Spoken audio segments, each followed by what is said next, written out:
I still remember the exact moment my world went silent. Not loud, not dramatic, just quiet. The kind of quiet that feels wrong, the kind that warns you something is about to break. It was 11:47 p.m. I wasn't supposed to be awake, but something didn't feel right. You ever get that feeling? Like your heart knows the truth before your mind is ready? That night, mine did. My name is Sarah, and for 3 years, I believed I was in a perfect relationship. Not just good. Perfect. He was kind. Attentive. He remembered the small things, my favorite coffee, the way I hated cold rooms, the songs I played on repeat when I was sad. His name was Ion, and I trusted him completely. That's why what happened next didn't just hurt me. It changed me. Forever. We met in the most ordinary way. No dramatic entrances. No movie-like moment. Just a birthday party. A mutual friend had invited both of us. And honestly, I didn't even want to go that night. I almost stayed home. I remember standing in front of my mirror, thinking of excuses. I'm tired. I'll go next time. It's just another party. I almost didn't go, and sometimes I still think about that. What if I had stayed home? Would everything be different? Or would life just find another way to teach me the same lesson? Funny how life works, right? One small decision, and everything changes. The party was loud. Music, laughter, people talking over each other. The kind of environment where you feel invisible, even in a crowd. And then there was him. Not in the center. Not trying to be noticed. Just standing in the corner. Quiet. Calm. Observing everything. While everyone else tried to be seen, he wasn't. And that's exactly what pulled me in. Not his looks, though yes, he was attractive. Not his style or his voice. His calmness. Something steady about him. Like he wasn't trying to impress anyone. Like he didn't need to. That drew me closer. Our first conversation wasn't cinematic. No sparks flying, no dramatic pause, no perfect line. Just easy. Natural. Comfortable. We talked about random things, music, work, stupid, inconsequential things. But somehow they mattered. No pressure, no pretending. Just two people talking, really talking, for the first time in a long while. I felt like I could just be myself. That one conversation should have ended there. Just another, nice to meet you. But it didn't. Later that night, I got a message. Hey, it was nice talking to you. Simple. Nothing special. But I smiled. And I replied. That was how it started. Messages became conversations. Conversations became habits. Habits became something deeper. Soon, we were talking every day, not because we had to, but because we wanted to. Then came the calls. Late-night calls that lasted longer than we planned. Just 10 minutes, we'd say. Suddenly, it was 2 a.m. We talked about everything: dreams, fears, past mistakes, even the things we didn't tell anyone else. That's how he got close. Slowly. Patiently.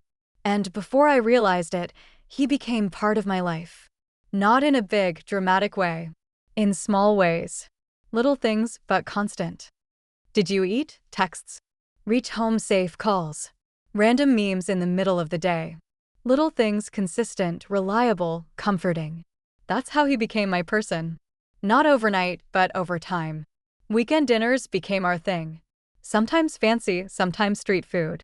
What mattered was we were together. Late-night drives with no destination.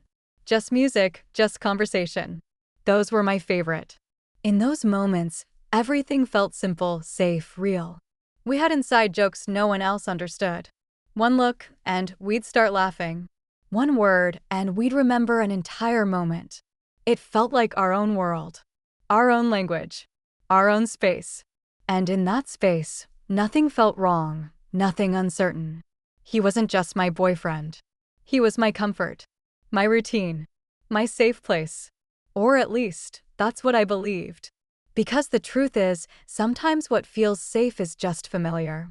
And familiar things hide the biggest lies. I didn't know that back then. Back then, I believed in us completely.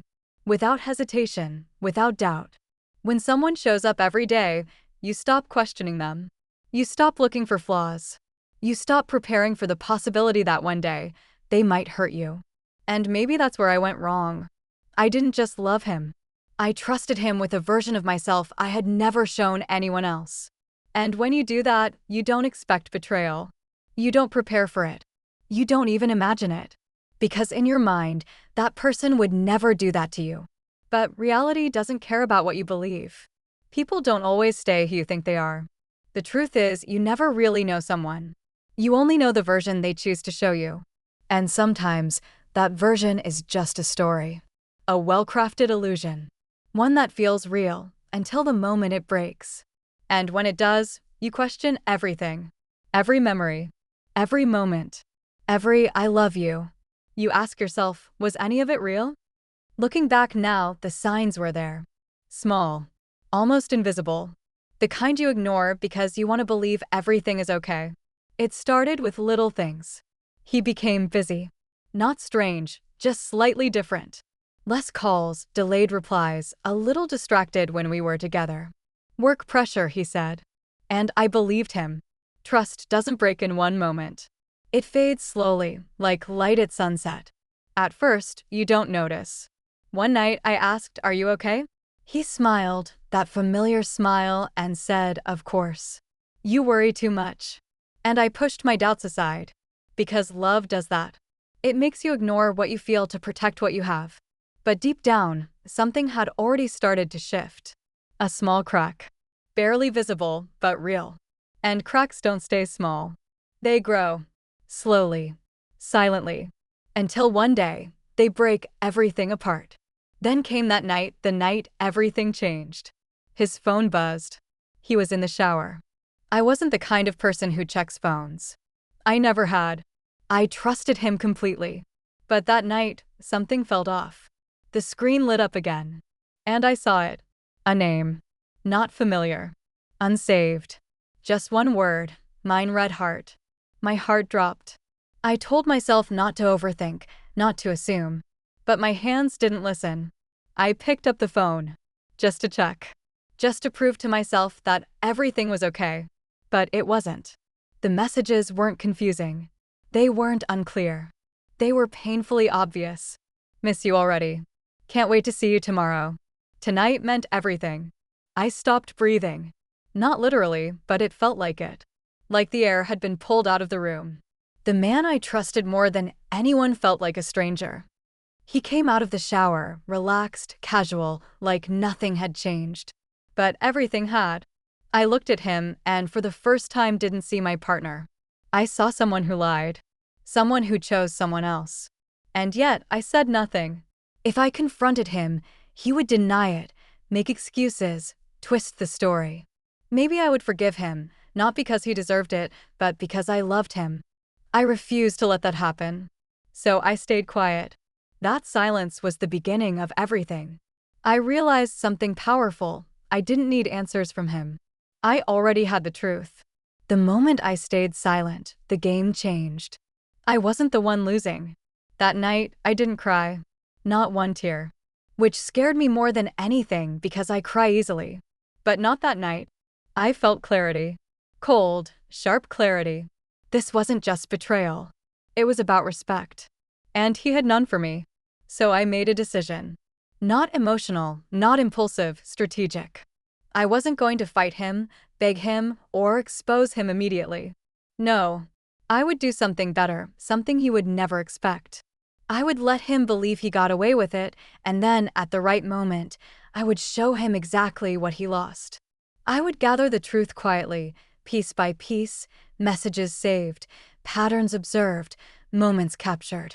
And when the time came, he wouldn't just feel regret.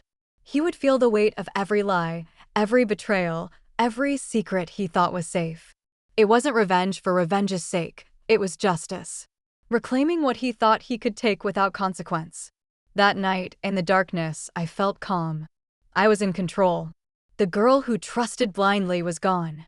The girl who cried over love was gone. In her place was someone sharp, patient, unstoppable. I whispered to myself, not yet. Wait. Watch. And then, show him.